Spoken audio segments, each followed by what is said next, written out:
Բարի լույս սիրելի հեռուստադիտողներ, կենտրոնում առավոտ է, մենք սկսել ենք մեր աշխատանք ուղիղ եթերում, ինչպես միշտ, ես կարծում եմ նրանք, ովքեր հետևում են մեզ, գիտեն արդեն ընթացակ կարգը։ Հյուրեր, խոհանոց, տեսանյութեր, զրույց եւ իհարկե տեսահոլովակ, այնինչ բնորոշ է առավոտյան հատվածին։ Շատ հաճախ ասում են, որ գիտե կարևորի մասին ուզում ենք իմանալ, սովորել,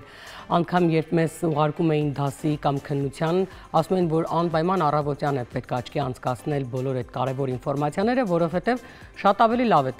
տպավորվում։ Հետևաբար մենք ձեր առավոտը, եթե միանում եք հատկապես մի բաժակ սուրճով մեզ, մենք խոսում ենք կարևորի մասին, որպեսզի դեռ օրը չսկսված եւ բազում ամենատարբեր ինֆորմացիաներով դեռ չողողված ձեր օրը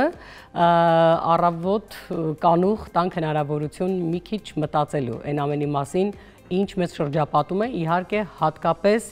այն արատների, որոնք ես կարծում եմ ժամանակն է, պետք է որոնցից ձերբազատվել, հակառակ դեպքում նրանք գնալով խորանալու են։ Մոլախոտը են, որ ասում է ճիշտ ժամանակին պետք է քաղել մեր ձեռքով եւ դեն նետել կամ տալ անասունները ուտեն։ Առհասարակ այդ մոլախոտը ինքն իրեն ոչ մի տեղ չի գնում, եթե դա մարդը իր ձեռքով չի անում։ Այնպես որ այն ամենը, ինչ վատ է կամ կարծում ենք, որ վատ է կամ կարծում ենք, որ արատ է, մենք մեր ձեռքով որոշում ենք դրանից ձերբազատվել։ Կստացվի թե ոչ, վստահ եմ, որ եթե քայլեր անեք, անհնար է, որ չստացվի։ Իսկ նրանք, ովքեր կլինեն անտարբեր, վստահեցնում եմ, որ հետո առիթ կունենան մտածելով, որ այն ամենը, ինչ շրջապատում էր կամ կար, ել ավելի է խորացել, այո, որովհետև երբ հիվանդությանը չես բուժում, դեմը չես առնում, այդ հիվանդությունը իհարկե խորանում է, իսկ մեր իրականության մեջ մեզ շրջապատող ցանկացած արատ, դա հիվանդություն է, պարզապես մեզ թվում է, թե այն մեզ չի վնասում, մինչդեռ ժամանակի ընթացքում երևում է, թե ինչպես է վնասում։ Այնպես որ մենք առավոտյան հատվածում ենք դա անում, որպեսզի տանք ձեզ հնարավորություն մտածելու։ Վահային ասենք բարի լույս։ Բարի լույս Աննա։ Ինչպես ես։ Լավ, դու ինչպես ես։ Շնորհակալություն, նայում եմ խմորին ու մտածում եմ լավ եմ, թե։ Արդեն լավ չեմ, հա։ Դե դու մեզ ընդհանրապես շաբաթվա մեջ մեկ օր ես թողնում երջանիկ լինել, չես թողում չափն անցնենք։ Չէ, այսօր էլ երջանկության օր։ Հա։ Հա։ Ինչ ենք ուտում։ Սնկով կարկանդակներ ենք ուտելու։ Եվ շատ հետաքրքիր է հատկապես դրա խմորը, որովհետև այս պարագայում խմորը ուրեմն պատրաստված է ջրով, ոչ թե կաթով, ոչ թե այլ բանով, այլ պարզապես ջուր է այստեղ։ Այսինքն սովորական հացի խմոր է, չէ՞։ Սովորական հացի խմոր չէ, տարբերվում է, բայց ջրով է պատրաստվում։ Ուրեմն ինչպես ենք պատրաստում խմորը։ Մոտ 500 մլի ջրի մեջ գոլ ջրի մեջ ավելացնում ենք 4 խմորիչ, 1 թեյի գթալ աղ եւ 1 ճաշի գթալ շաքարավազ։ Դա պատրաստում ենք, թողում ենք 10 րոպե, որպեսզի հասունանա։ Հետո ավելացնում ենք մոտավորապես 5-ից 6 բաժակ ալյուր, 2 ձվի սպիտակուց, դեղնուցները պահում ենք հետո մակերեսին քսելու համար եւ այսքանով վերջ, եզրափակվում է խմորը։ Խառնում ենք բավական կներեք 100 մլի նաև ձեթ ենք ավելացնում մեջը, որպեսզի այդպես փափուկ եւ հետաքրքիր չկպչող ձեռքերին խմոր ստացվի։ Ամբողջությամբ իրեն շաղախում ենք, միջև որ ձեռքերին չկպչելու աստիճան հասնելը ու թողնում ենք, որպեսզի թթվի։ Դե արդեն թթված պատրաստ է մեր խմորը, որտեվ այն երեկոյան եմ պատրաստել, որպեսզի ինքը թթվման process-ը ամբողջովին անցնի։ Միջուկի համար մեզ անհրաժեշտ է, ուրեմն սունկ, այստեղ շամպինյոն տեսակի սունկ է, ունենք նաև կարակ, կարելի է դա ձիթայողով անել, եթե դուք պահքի շրջանում եք գտնվում, իհարկե խմորի մեջ ձու կա, դա մի քիչ արգելում է պահքային հատվածին, հետաբար խմորը կարելի է փոխարինել պահքային խմորով, օրինակ դասական սովորական հացի խմոր առանց այս ձու տարբերակի։ Եվ միջուկի համար անհրաժեշտ է տապակել, նախապես խաշել սունկը, հետո տապակել կարակով, վրան ավելացնել ուրեմն թարմ կանաչիներ, դրանցից ես ընտրել եմ սամիթը եւ սոխը կանաչ, կարող եք փոխարինել նաեւ ուրեմն գլուխ սոխով, տարբերություն այսինքն չկա այստեղ, եւ ավելացնում ենք ցանկացած ձեր համեմունք, որը որ ձեր քինքին հարիր է, այսինքն որը շատ-շատ սիրում եք կամ նախընտրում եք։ Միջուկը պատրաստում ենք, ձեթով բացում ենք գնդերը փոքր եւ դնում ենք ջեռոցը թխելու։ Այստեղ նաեւ օգտակար է այն առումով, որ ջեռոցում ենք պատրաստում, ոչ թե ձիթայողի մեջ, որտեղ մենք միշտ սովորենք, որ կարկանդակները ձիթայողի մեջ է պատրաստում։ Ես եթե անկեղծ լինեմ, իմ ամենասիրելի տարբերակը ձիթայողի մեջ պատրաստված կարկանդակն է։ Խմորը մի տեսակ ուրիշ համ է ստանում։ Այո։ Բացի այդ ես սիրում եմ, որ առաջին օրը չուտել, ուտել երկրորդ օրը։ Իմ տարօրինակություններից մեկն է դա։ Ես սիրում եմ, այո, երկրորդ օր ուտել, որովհետև հետաքրքիր խմորը իր այդպես ձգությունը փոխում է եւ այդ թույլ են լղտիկ տարբերակը չի լինում։ Այդպես տարօրինակ բան էր։ Միջուկը ի դեպ կարելի է փոխարինել շատ տարբեր։ Քեզ ասում կարելի էր այն ուսանող ժամանակ իբր կարտոֆիլով կարկանդակներից մնացած տալ։ Երեկվա մնացած։ Դե ինձ թվում է այդ հիմա էլ կա, այնպես չի մենակ այդ ժամանակ էր։ Հա, կա հիմա։ Այո, իհարկե։ Բայց ուսանողները ոնց որ չեն օգտվում։ Դե հիմա դրանք փոխարինվել են ավելի արագ սննդի կետերով կամ այնպիսի ծառայություններ, որոնք որ օրինակ ընտրողություն կա այնտեղ, հա, չգիտեմ, ընտրելու հնարավորություն ունեն մարդիկ, այդ տարբերակն է, բայց այնպես չի որ չկա, այդ կետերը միշտ եղել են, միշտ կան ու միշտ էլ լինելու են, ինձ թվում է։ Ինձ իրենց անետարական վիճակն է հետաքրքիր։ Դե հա, բայց ասա բոլորն էլ ուտում են։ Լավ, ապա տխուր թեմաներին չանդրադառնանք։ Չէ, կան իրականում տեղեր, որտեղ որ մաքուր են անում այդ ամեն ինչը։ Երևանում մի ֆիրմա կա, այս անունը իհարկե չեմ ասի այս պահին, որ գովազդ չհնչի, բայց անում է դասական նման կարկանդակներ, որոնք որ շատ համեղ են ի դեպ, երկու միջուկայի տարբերակ է, ուրեմն ուզում եմ ասել, եթե ուզում ենք ճաշակել դրսում նաև այդ տարբերակը, կա ընտրովի տարբերակ, որը խնդիր չունի հիգիենիկ պայմանների հետ։ Ես իմիջիայլոց հիմա դու ասացիր, բայց ես հիշեցի, որ հատկապես այն ժամանակ, երբ դեռ այդ փեճերի արկայությունը կար տանը, մարդկանց շատ հաճախ էին, չէ՞, ինչ որ միտեղ հավաքվում մեծ թասով կարկանդակներ պատրաստում ձեթի մեջ։ Խաշի պես արարողություն էին դա։ Երբ անում էին, շատ էին անում։ Այո, ու բոլորը գալիս էին այդպես ուտելու, անպակաս աղն ու պղպեղը։ Բայց հետո ես այդ ժամանակ իմացա, որ դրա խմորը շատ հեշտ է պատրաստել։ Ես գիտեմ, որ կա երկու տարբերակ դրա, օրինակ մեկը հացի խմորից էր պատրաստվում, չգիտեմ երբևէ այդ տարբերակը փորձել ես թե ոչ։ Սովորական հացի խմորը նույն կարտոֆիլի միջուկով ձիթայողի մեջ շատ հետաքրքիր է ստացվում համը եւ երկրորդ տարբերակը այն մածուն սոդա տարբերակով, որը ավելի նուրբ տարբերակ է ստացվում։ Ես կարծում եմ դա էր։ Որ ասում էի համը հետաքրքիր է, քաղցր համ ունի, այդ քաղցր համով տարբերակը դա մածունով եւ սոդայով տարբերակն է։ Հացի տարբերակում այդ քաղցրությունը չենք զգում։ Նա ավելի հետաքրքիր համ ունի, եթե չես փորձել, խորհուրդ եմ տալիս մի օր փորձել հացի խմոր տարբերակով։ Ինձ թվում է ես պիտի պատրաստեմ այն տարբերակը, որը ինձ համար խմորի հետ է աշխատելու հեշտ տարբերակը կլինի։ Հացի խմոր։ Հացի խմոր։ Վերջ, մենք Ընդհանուր այո, ես սունկեր միջուկ ասացի։ Այո, միջուկը սունկեր, թեթև միջուկ եմ ընտրել, սունկ, ուղղակի տապակված տարբերակով։ Չգիտեմ, ես մտածեցի, որ կարելի է սունկ օգտագործել, ավելի այդպես գարնանային ու հավես թեթև վիճակ բերելու համար, բայց կարող ենք մի օր նաև փորձել այն տարբերակը, որ ես ասացի, հացի խմոր, որի մեջ կլինի օրինակ կարտոֆիլ դասական տարբերակ։ Եվ կազատենք այն փաստից, որ դու խմորի հետ գործ չես ունենա։ Բայց ես այնպես չի որ չեմ սիրում, պարզապես ես միշտ վախենում եմ, որ ինչ-որ բան չի ստացվի։ Չէ, իրականում վախենալու ոչինչ չկա։ Պարզապես պետք է փորձել։ Պատկերացնում ես, ես քանի տեսակի խմոր եմ այսքան ժամանակ պատրաստել ու իրենք իրար նման չեն։ Եվ խմորները ես առաջին անգամ եմ պատրաստում, որովհետև չեմ կարող։ Հա, կան խմորներ, որ բազմիցս պատրաստում եմ։ Օրինակ հացի խմորը, բայց կան խմորներ, որոնք բաղադրիչները լրիվ տարբեր են ու անկախատեսելի է ինչ կստանաս դու այդ օրը։ Փառք Աստծո, ես միշտ ստանում եմ։ Դե տես, որովհետև սիրով ես անում ստերևույթին եւ չես վախենում։ Լավ, դե արդեն պատկերացնում եմ, որ շատ համեղ է լինելու, մենք Վահեի դեպքում կասկածներ չունենք, եթե չեք ալարի, սիրելի կանայք, եթե տանն եք, դե ես ես առաջարկում եմ վեր կենալ, ասում եմ սկսել Վահեի հետ միասին պատրաստել, ընթացքը ցույց կտանք։ Ինչ վերաբերում է եղանակին, ես տենց վախենում եմ անգամ հնչեցնել, որովհետև +20 է այսօր։ Ինձ թվում է արդեն լրիվ ամառ է, չգիտեմ էլի կցրտի թե ոչ, բայց ոնց որ թե երբ նայում ենք հեռախոսով եղանակին, բավական երկար ժամանակ, շաբաթից ավել, տալիս է բարձր եղանակ, փաստորեն կեսօրին կլինի 18-ից 20 աստիճան տաքություն, երեկոյան 11-ից 13, ես վստահ եմ էլի զբոսնելու համար լավ եղանակ է, գիշերը +4-ից +6։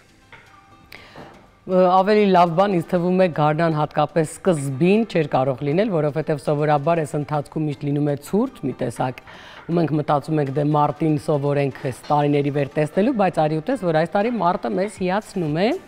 եւ լավ եղանակ է, այսինքն ինչ որ ես ասում էի կանանց բնորոշ վատ եղանակ է լինելու, անհասկանալի եղանակ, այդպես չեղավ, եղավ ավելի լավ եղանակ։ Անցնենք առաջ, սիրելի հեռուստադիտողներ, ես ուզում եմ անդրադառնալ մի կնոջ գրառման, ով ինձ գրել էր, որ շատ կուզեր, որ մեր եթերում հնչեր հորոսկոպի մասին ինֆորմացիա։ Ես իհարկե հասկանում եմ, որ դա բավական հետաքրքիր է եւ ես էլ էի ժամանակին հետևում շատ տարիներ առաջ, բայց հետո երբ անցան ասում են երկարուձիգ 20 տարիներ, հետո հասկացա, որ դրանք այդքան էլ ռեալ չեն եւ որոշեցի, որ դա առանձնապես հետաքրքիր չի կարող լինել, որովհետեւ ամեն օրյա գրաֆիկով անհնար է, որ մենք այդ մասին իսկապես ճշմարիտ ինֆորմացիա տանք եւ ես չեմ հավատում, որ որևէ տեղ կարող է լինել ճշմարիտ ինֆորմացիա, դա ընդհանրապես ժամանց է, իսկ դուք գիտեք, որ ես չեմ սիրում անիմաստ բաներով ողողել։ Փոխարենը պիտի ասեմ հետեւյալը, նրանք ովքեր հավատում են, շատ ավելի մասնագիտական վերլուծություն չեմ անի, որովհետև դա թողնենք մասնագետներին, բայց եթե առիթ եք ունենում հետևելու, ընթերցելու եւ հասկանալու, որովհետև բազմիցս մեր հյուրերից մեկն էլ Վազգեն Գևորգյան այդ մասին խոսել է, երբ մենք խոսում ենք, որ վերևում ինչ որ փոփոխություններ են լինում, դասակարգումներ են լինում, մոլորակների եւ այլն, այսինքն դրանք ինչ փոփոխություններ են բերում, իրականում եթե մեզ թվում է թե դա ինչ որ տենց անհասկանալի գիտություն է, իրականում այո, դա գիտություն է, որի մեջ չենք կարող խորանալ, բայց եթե ես երկու բառով ներկայացնեմ, ես կարծում եմ դա շատ ավելի տեղին կլինի, քան ամենօրյա հորոսկոպը, պիտի հասկանանք եւ ինձ շատ ուրախացնում է այդ փաստը, որ այդ փոփոխությունները բերում են մարդկային արժեհամակարգի փոփոխության եւ ոնց հասկացա մարտի 8-ից հատկապես սկսվել է շատ հետաքրքիր նոր ցիկլ, եթե կարելի է ասել, եւ դրա արդյունքում, որովհետեւ դրանք երկարատև գործողություններ են, դա մեկ օրում չի լինում, իհարկե ասում են, որ սկիզբը սկսվել է մարտի 2-ից, բայց իրականում հաջորդ փուլը մարտի 8-ն է, որը կշարունակվի, այսինքն իր սուր արտահայտված էներգետիկ ազդեցությամբ մինչև 14-ը։ Բայց իրականում այս փոփոխությունները արդեն նկատելի են լինելու 2 տարվա ընթացքում եւ ինչ փոփոխությունների մասին է խոսում տիեզերքը, եթե կարելի է այդպես ասել, իրականում դարաշրջան է սկսվում ըստ այս դասավորությունների արժեհամակարգի փոփոխության։ Եվ եթե մենք 30 տարի, որը փաստում է այդ գիտությունը, 30 տարի մենք կորցրել ենք արժեքներ, շատ մոդելների, սկսած ընտանիքի մոդելի, մարդկային հարաբերությունների, կրթության եւ դրա փաստացի պատկերը մենք այսօր տեսնում ենք եւ հետևանքները, իրականում սա եղել է 30 տարի առաջ եւ եթե ժամանակին, չգիտեմ, մենք օրինակ այդ գիտության մասին հնարավորություն ունենք իմանալու, որովհետեւ այսօր համացանցը տալիս է հնարավորությունը, մի ժամանակ չկար։ Մասնագետները թերևս գուցեև գիտեին, բայց մեր նման մարդիկ այսօր համացանցի շնորհիվ կարողանում են կարդալ, ճանաչել ինչ-որ մասնագետների, ովքեր հասկանալի լեզվով փորձում են բացատրել։ Եվ ես միշտ հետաքրքրված եմ եղել ու գտել եմ ինձ համար որոշ հեղինակների, որոշ մասնագետների, ովքեր բավական հետաքրքիր բովանդակությամբ այդ մասին մեկնաբանում են։ Եվ ինչն է ինձ ուրախացնում, որ փաստորեն, այսինքն այս 2 տարվա ընթացքում շատ ակտիվ կերև այդ ազդեցությունը եւ գնում է այդ դարաշրջանը, սկսվում է այսպես ասած, որն արդեն սկիզբ է առել, այդ արժեհամակարգի, այսինքն ուզենք թե չուզենք, որովհետեւ այդ էներգիաները երբ որ վերևում փոխվում են, նրանք անկախ մեր կամքից ազդում են նաեւ մեր վրա։ Եվ մարդիկ սկսելու են վերարժևորել, այո, մարդկային հարաբերությունները, ընտանիքը, կրթությունը, այն ինչ շատ արժեզրկվել է։ Եվ քանի որ շատ հաճախ, շատ միֆային է հնչում, բայց շատ հաճախ ասում են, որ նրանք ովքեր գտել են ապրելու այլ ձևաչափ, որը գուցե շատ առումներով շատ արժեքների չի համապատասխանում, լինելու է բավական լուրջ պատասխան։ Այսինքն, քանի որ, ինչպես ասում են, մեր ոչ մի միտք, ոչ մի արարք օդում չի ցնդում եւ բումերանգի նման անկախ ժամանակաշրջանից, տարիներից, ժամանակից, ոչ թե ժամանակաշրջանից հետ է վերադառնում մեզ եւ թվում է թե դա պիտի լինի 2 օրում, որպես կանոն դա այդպես չի, դա կարող է լինել տարիներ հետո։ Եվ հիմա, այսպես ասած, այս տարին, որը շատ մասնագետների ձևակերպմամբ հոգևոր արժեքների դարաշրջան է թևակողում, որովհետև, այսպես բացատրում են իրենք, 2025-ը իրար գումարելիս դառնում է 9, մի թիվ պիտի դառնա, հիմա այդ աստրոլոգիական հաշվարկը չեմ բացատրի, այդ ուրիշ հաշվարկ է, եւ իրականում 9 թիվը խոսում է հոգևոր արժեքների մասին։ Իսկ եթե մենք խոսում ենք իհարկե մարդկային հարաբերությունների, ընտանիքի, պատասխան տալու, հա, արած գործողությունների, եթե լավն է լավ առումով, եթե վատն է վատ, այսինքն հոգևոր առումով պատասխան տալու եւ հոգևորի տարի համարելու համար մի քիչ ուսումնասիրությունը բերում է նրան, որ 9 թիվը բերելու է բոլորիս պատասխան տալու երկար ժամանակ մեր արված արարքների։ Հետևաբար նրանք, ովքեր չեն կորցրել իրենց դիմագիծը, իրենց արժեհամակարգը, արժեքները, իրենք իհարկե կունենան շատ ավելի լավ պատասխան եւ գուցե հետ կստանան այդքան լավ արարքների պատասխանը։ Նրանք, ովքեր ամեն ինչի վրայով անցել են հանունի, եւ այդ հանունը որպես կանոն իհարկե նյութական է, հետևաբար այն մարդիկ, ովքեր, չասեմ գիտնականներ, այն մարդիկ, ովքեր այդ գիտության մեջ ավելի հմուտ են, իրենք փաստում են, որ շատ տարօրինակ ձևով օրինակ փլուզվելու է այն ինչ կառուցվել է, դա կարող է լինել եւ իհարկե հարաբերություններ, այդ իհարկե նաեւ կարող է լինել նյութական, այսինքն եթե ինչ-որ բիզնես է արվել այդ արժեքների վրայով անցնելով, սկսելու է փլուզվել։ Ես կարծում եմ, որ մարդիկ չեն զարմանա, երբ ասենք, որ տիեզերքի դեմ բոլորս անզոր ենք եւ թե ինչ մեթոդով է դա տեղի ունենալու, որևէ մեկը չի կարող վստահաբար ասել, եւ մենք չենք էլ կարող ապահովագրված լինել նրա մեզ պատասխանից, այսինքն դա անհնար է որևէ կերպ ապահովագրել քեզ։ Հետևաբար, եթե մենք հավատում ենք կամ տեսել ենք, թե ինչպես է տիեզերքը իրականացնում մեր երազանքները, եւ մեզ երևի թե հետաքրքիրել չի այդ ոնց, բայց արի ու տես, որ այնպես են դասավորվում իրադարձությունները, որ մարդիկ կարողանում են իրականացնել կամ ստանալ տիեզերքից իրենց երազանքները, հետևաբար եկեք նաեւ հարցադրումներ չանենք, թե ոնց ենք մենք պատասխան տալու, որովհետեւ ասում է նստեք եւ տեսեք, թե ինչպես է գեղեցիկ դա ձեր փոխարեն անում տիեզերքը։ Հետևաբար խորհուրդ է տրվում իրականում վերանայել ապրած ձևը, մտքերը, արժեհամակարգը, վերանայել արժեքները, վերանայել ազգային արժեքները, ինչու ոչ, որովհետև առհասարակ աշխարհի մակարդակով էլ անկախ նրանից ինչ կրոնի եւ մշակույթի կրող ենք, մարդկային արժեքները, մարդու տեսակը, ազնվությունը, չափը, սիրո դրսևորումը եւ այլն, դրանք աշխարհի բոլոր մշակույթների ու կրոնների մարդկանց մոտ միևնույն է նույն ձևաչափով է գործում եւ այդ անկախ նրանից թե մենք ինչ կրոնի ենք դավանում միևնույնն է եթե կա խախտում ուրեմն կա խախտում եւ հուսամ որ այս փոփոխությունները որոնք արդեն սկիզբ են առել եւ շատ ակտիվ հատկապես 2 տարվա ընթացքում ունենալու են իրենց տեսանելի պատասխանը ես հուսամ որ իրականում աշխարհում կլինեն ավելի լավ ժամանակներ պատերազմներից զերծ կլինենք, հուսամ, ես չգիտեմ որքանով դա իրականություն է, բայց եթե անգամ մենք խոսում ենք լայնամասշտաբ այդ պատերազմների կամ այն քաոսի, որ հիմա կա, որովհետև մենք առհասարակ հիմա չենք հասկանում ինչն է ճիշտ, ինչը սխալ, երիտասարդներն ապրում են ինչ-որ մի դարաշրջանում, որտեղ առհասարակ ոչ արժեք կա, ոչ էլ անարժեքի ձևն է ու չափն է երևում, ես իմիջիայլոց շատ առումներով խղճում եմ այդ երիտասարդներին, որովհետև եթե մենք գոնե համեմատության օրինակ ունենք,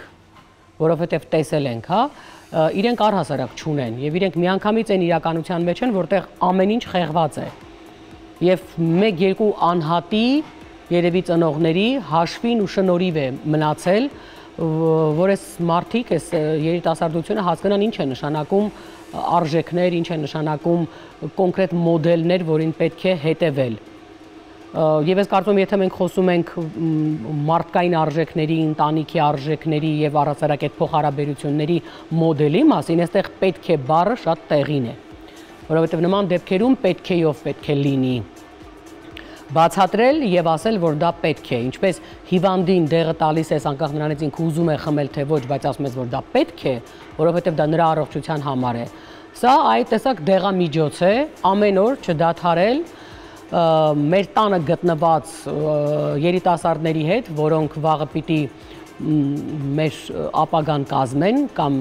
եթե ոչ երկրի գոնե սենց անձնական հարթակում ասեմ, հա, մեր անձնական ապագան որոշեն, հետևաբար մենք հատկապես խնդիր ունենք իրենց հետ շատ երկար խոսելու եւ իհարկե նաեւ տեսանելի ցույց տալու, ինչ է նշանակում արժեքներ։ Այնպես որ սիրելի հեռուստադիտողներ, ովքեր այս կամ այն առումով հավատում են հորոսկոպին կամ մտածում են, որ ամենօրյա իր հուշումները կարող է օգնել օրը դասավորելուն, ես դրան իհարկե ոչ այդքան հավատ ունեմ, այսինքն ոչ այդքան լուրջ եմ վերաբերվում, բայց ինչ վերաբերում է ավելի գիտական մակարդակով ուսումնասիրությունների եւ ծանոթանալու արդյունքում այդ գրականությանը ես հասկացել եմ, որ քանի որ շատ այդ առումով գիտուն մարդիկ գրեթե նույն բանն են ասում, մի քիչ են բառերի տարբերությամբ, իրականում եկեք ուղղակի իսկապես վերանայենք մեզ, հասկանանք մենք ինչ արժեքներ ենք կորցրել եւ գուցե պետք է որ մենք հիմա շատ արագ դրանք վերականգնենք, հասկանանք ինչ նորաձևության հետևից ենք վազել կամ այդ որտեղ ենք հասցրել վրիպել, բաց թողնել մեր ուշադրությունից այն ապրելու ձևը, որը մարդուն է բնորոշ, ոչ թե կենդանուն, որովհետև այնպես ինչպես մենք վարվում ենք բնության հետ, մարդը մարդու հետ, կենդանու հետ, այն ինչ որ ես տեսնում եմ, հա, սա իրականում ինձ թույլ է տալիս հավատալ, որ իսկապես 30 տարի առաջ վերևում ինչ որ լուրջ բաներ են խախտվել, որ մարդ հարարածը կարողացել է դառնալ այդքան անկառավարելի եւ այդքան դաժան, որովհետև ես ուղղակի չեմ հավատում, թե ոնց է կարողանում մարդու ձեռքը գնալ տեղից այս աղտոտված իրականության մեջ, այս աղտոտված այս բնությունից, որովհետև բնությունը ի վերջո կորցնում է, հա, որովհետև մենք տեսնում ենք աշխարհի մակարդակով ինչ է լինում, էլ հրդեհներ, էլ շինարարություններ, որի արդյունքում ամբողջ բնությունը ուղղակի վերանում է։ Այս իրականության մեջ ամեն մի թփի հանդեպ չունենալ ուշադրություն, որովհետև մենք ենք ապրում այդ բնության մեջ, այդ մեզ է առաջին հերթին պետք։ Չգիտեմ, կենդանու հանդեպ ունենանք այդ վերաբերմունքն ու անտարբերություն, անգամ մեր տանը պահող, այն որ մենք որոշել ենք մեր տանը կենդանի պահել, անգամ այդ կենդանու հանդեպ ոչ սեր ունենք, ոչ էլ բարություն։ Մենք կարող ենք ուղղակի տերորի ենթարկել այդ կենդանուն, որը չի կարող պաշտպանվել ոչ մի կերպ եւ երևի թե մարդիկ պիտի կողքից իմանան գան փրկեն։ Այսինքն մարդ արարածը երբ կարողանում է նման դաժանություն անել, ես հավատում եմ, որ ինչ-որ բան խախտվել է ուրեմն, որ մարդը կարողացել է այդքան կորցնել ինքնակառավարումն ու գիտակցումը։ Հիմա պետք է գալ հետ մարդկային ուղղակի մարդու տեսակի պետք է հետ գալ եւ իմիջիայլոց այդ մասին էլ էր այդ գրականության մեջ շատ շեշտվում, որ հատկապես իմիջիայլոց կենդանիների հանդեպ մարդու վերաբերմունքը եւ այդ տեսանելիությունը, հա, ինքը ինչպես է տեսնում իր եւ կենդանու հանդեպ հարաբերությունները, հատկապես վատ արարքներ արված մարդկանց համար լինելու է բավական դաժան պատասխան եւ իմիջիայլոց մեջբերվում էր ծանր հիվանդություններով։ Այսինքն ստացվում է, որ այսպես թե այնպես տիեզերքը ինչ որ ձեզ բերելու է պատասխանի։ Եվ եթե անգամ ինչ որ մի Ռեմբո չի հայտնվելու, որը գա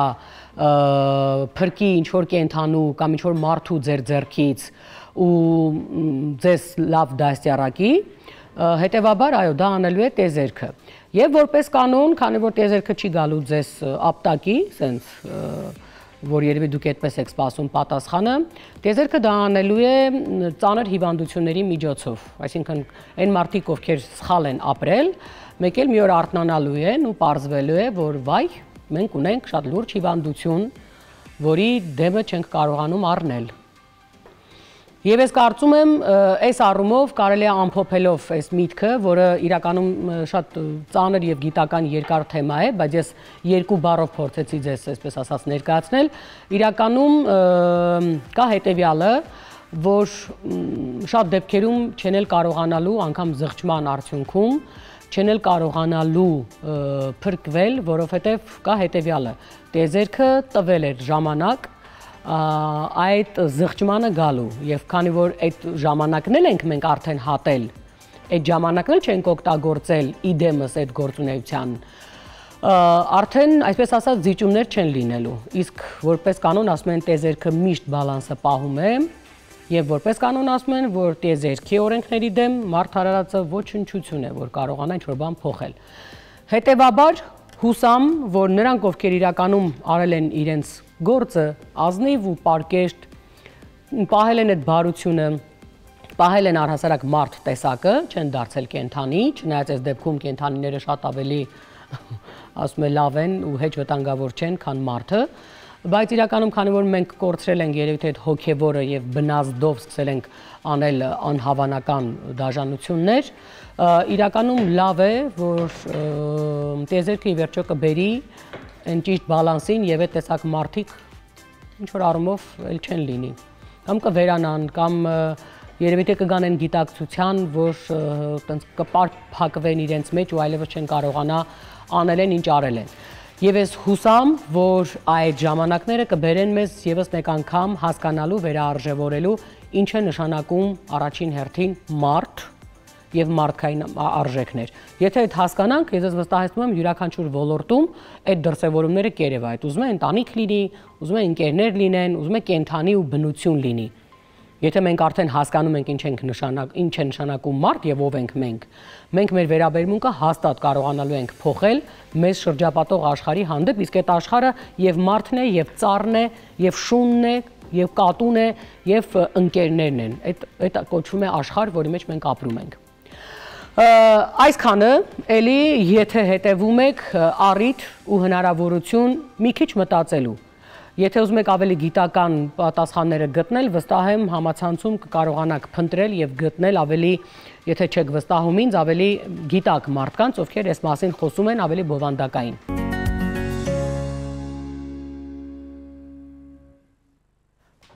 Սիրելի հեռուստադիտողներ, իհարկե ժամանակը սահմանափակ է եւ խոհանոցում ամեն ինչ պատրաստ է, բայց հետաքրքիր էլի նորություն տեսա, որի մասին կուզեմ ներկայացնել։ Եզակի եւ նուրբ ասեղնագործ ներքնազգեստներ կնոջ զգեստապահարանի գաղտնիքները Երևանի պատմության թանգարանում։ Մեկ ամիս Երևան քաղաքի պատմության թանգարանում հնարավոր է բացահայտել կնոջ զգեստապահարանի գաղտնիքները։ Ցուցադրվում են 19-ից 20-րդ դարի դարասկզբի ասեղնագործ հանդերձանք եւ եզակի ներքնազգեստներ, շուրջ 500 տարբերվող եւ յուրահատուկ նմուշ։ Դասական երաժշտության հնչյունների ներքո եւ բազմաթիվ հյուրերի մասնակցությամբ մարտի 6-ին տեղի է ունեցել ցուցադրության բացումը։ Երևանի թանգարանի տնօրենի պաշտոնակատար Գևորգ Օրբելյանի խոսքերով տարեսկզբին 2025 ծրագրերը կազմելիս որոշել են կանանց տոների շրջանակում առաջին անգամ ներկայացնել իրենց ֆոնդում պահվող բացառիկ նմուշները։ Լուսանկարները ահա ձեր էկրանին տեսնում եք։ Մենք վերցրել ենք Bravo.am կայքից, բայց ես կարծում եմ, որ եթե շարունակվում է դեռ, շատ հետաքրքիր կլինի ներկա գտնվել ու տեսնել։ Վահեին ինձ այս թեման, չգիտեմ, տեղյակ էր թե չէ, բայց հաստատ մասնագիտական առումով կհետաքրքրեր։ Այո, տեղյակ եմ։ Զարդեր նաև։ Մեծամասնությանը ցուցանմուշների ծանոթ եմ, որովհետև մշտական ցուցադրության մաս են կազմել որոշները։ Ինչ առանձնահատկություն ունեն։ Իրենք, գիտեք, համադրությունը հետաքրքիր է շատ, որովհետև ոչ միայն տեղային բնույթ կրող տեղային տարազներ են, այլ նաև եվրոպական ազդեցությամբ, քանի որ քաղաքային միջավայր է, Երևանը եղել եւ այդտեղ շատ են եղել ազդեցություններ, օրինակ, եւ բերվող եւ տարվող, հա, այսպես ասած, տարազային մասեր կամ հագուստամասեր, դրանք օրինակ Ֆրանսիայից եկած հատուկ այդպես կրծկալներն են, սեղմիրանները, նույն կորսետների իմաստով եմ, հա, ասում բառը, եւ իրենք հիմնականում ունեն որոշակի ձևվածքային յուրահատկություններ, որոնք բնորոշ են ավելի շատ եվրոպական նորաձևությանը։ Իհարկե իրենք համատեղվում են ժամանակի ընթացքում նաեւ տեղային տարազների հետ եւ իրենք չեն կորցնում իրենց փայլը տեղային տարազները, որովհետեւ զուգակցվում են, այսինքն ներքուստ իրենք սկսում են մեկը մյուսի հետ աշխատել եւ շատ հետաքրքիր լուծում ենք տեսնում, երբ որ տեսնում ենք 20-րդ դարի կնոջը արդեն նմանատիպ յուրահատուկ հագուստներով կամ 19-ի վերջ արդեն կիսապահպանողական դետալներով եւ ամբողջական եվրոպական հագուստով։ Կիսապահպանողական ինչի եմ ասում, որովհետեւ կնոջ գլխարդարանքը դեռևս պահպանվում էր, բայց օրինակ հագուստը կորսետային համակարգով էր, որը հայկական համակարգում չի եղել։ Այո։ Ինչպես ասում են, այդ լայն բացված Այո, բայց մի հետաքրքիր բան ասեմ, որ նմանատիպ կորսետների համակարգը, հա, իրենք լինում են երկու տարբերակ, կորսեժ եւ կորսետ տարբերակ, մեկը արտաքին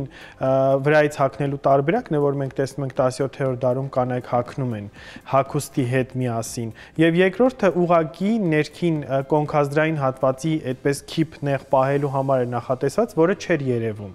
Այո, այդպիսի կորսետներ կիրառվում էր հիմնականում Հյուսիսային Կովկասում։ Տեսեք, մենք նորից Կովկաս ենք, հարավ, բայց մեզ մոտ չկա։ Հյուսիսում, Դաղստանում, օրինակ, կանանց հագուստում եւ իհարկե գալիս է դեպի Ձևացկով Թիֆլիս, այնտեղ եւս տեսնում ենք, դրա համար իրենց հագուստների այս կոնքային հատվածը նստեցված ձևացք ունի։ Դե անգամ Խաթա Բալադա ֆիլմը հիշելիս դարաշրջանը էլի, այսինքն ֆիլմը իր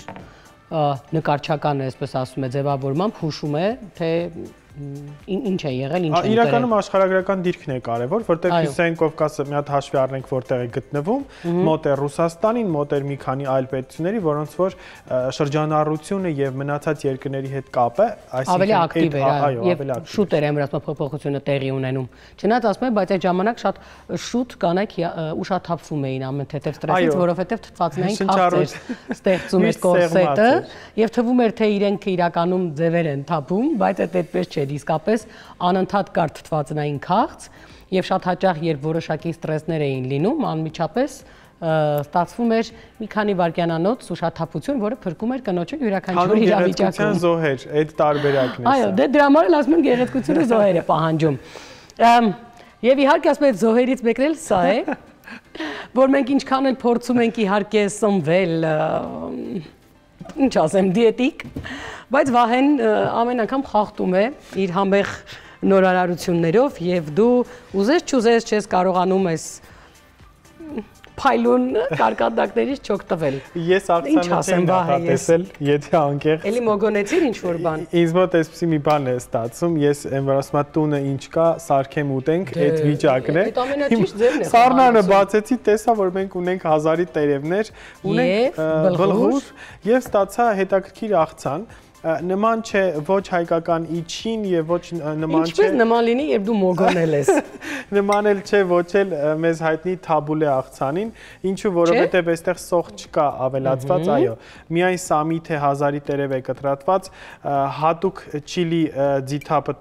ձիթապտղի ձեթի մեջ չիլի սոուսի հետ համատեղված յուրահատուկ լուծույթ ենք ավելացրել, ձիթայուղ եւ իհարկե, հա, հետաքրքիր համ կզգաս, այդտեղ նաեւ սև քունջուտ է, սպիտակ քունջուտ եւ իհարկե շաղախված է տոմատի մածուկով։ Անցնենք հաջորդին։ Դե անցնենք, ինչ ասեմ։ Այս մյուս թխուկները, որոնք որ պատրաստված են սնկով, կարկանդակներ են, շատ թեթև եւ հետաքրքիր խմոր է։ Միջուկը ցույց տամ։ Այո, որի ուրեմն միջուկը հետաքրքիր ձևով է պատրաստվել, նախ կիսախաշել եմ սունկը, հետո տապակել եմ կարագի հետ միասին, ավելացրել եմ կանաչ սոխ եւ կանաչ իհարկե թարմ սամիտ, ոչ թե չորացված տարբերակ, ու մի քանի համեմունքներ եւս մի փոքր կարմրացրելուց հետո տեղափոխում ենք իհարկե խմորի միջուկը որպես եւ փակում ու վրանքսում ենք դեղնուց, տեղափոխում ենք ջեռոցը։ Այսպիսի հետաքրքիր փայլ ստանում է դեղնուցի զանգվածից, երբ որ սպիտակուցը իրենից զատված է լինում։ Բայց խմորը իսկապես շատ համեղ է։ Ու ջրով է այդ պարագայում։ Միշտ մենք սովորենք մածունով, այո։ Այո։ Ինքն անդադ այդ ջուր բառն օգտագործում է, որ ես հավատամ, որ այս խմորը ոչ մի կերպ չի գիրացնելու։ Չէ, գիրացնում է, բայց հաստատ մածունովի եւ կաթով տարբերակի նման չէ, որտեվ ջրով տարբերակը մի փոքր ավելի թեթև է ստացվում եւ իրեն էլ եթե սեղմում ես, նրանցից ավելի փափուկ ու նուրբ է ստացվել, զարմանալիորեն իհարկե։ Դե լավ, վաղ առավոտյան սիրելի հեռուստադիտողներ, կարելի է մեկ հատ մեզ թույլ տալ, բայց գայթակղվել եւ մի քանիսը ուտել։ Էլ չեմ ասում, որ ինքը շատ հարմար է ձեզ հետ վերցնել, օրինակ մեքենայի մեջ նախաճաշել, եթե շտապում եք եւ կուշտ փորով ասում եք գնալ աշխատանքի։ Շատ համեղ առավոտը մեր նաեւ ապահովված է, հուսամ ձեզ էլի եւս մեկ միտք, որ կարելի է այսօր պատրաստել։ Սիրելի հեռուստադիտողներ, մեր առավոտն այսօր այսպիսինն էր, հաջորդիվ իհարկե մենք ձեզ առաջարկում ենք չհեռանալ, որովհետեւ հետաքրքիր տեսանյութը դեռ առջևում է, կարող եք հետևել։ Իսկ մենք ձեզ լավ օր ենք մաղթում, կհանդիպենք վաղ նույն ժամին։ Ցտեսություն։